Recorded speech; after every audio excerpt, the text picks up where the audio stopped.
This is VideoMic NTG unboxing, and the sound that you are listening right now is actually from this mic. So let's open the box and see how it looks like.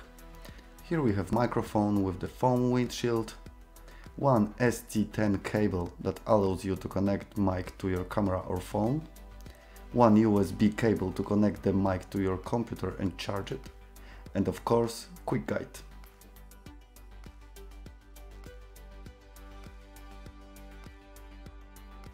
Rode VideoMic NTG automatically turns on with your camera, so it's a big plus for that.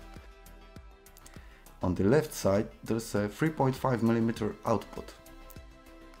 On the right side there's an USB Type-C port.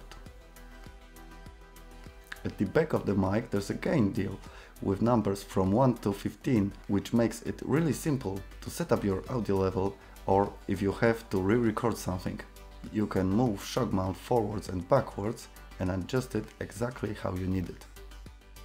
Another thing which is really helpful is that the mount has threading, so you can mount it to other accessories in your studio like tripod or boom pole. I hope you enjoyed the video, check out my channel, and if you like it, please subscribe or write a comment below. Thanks for watching.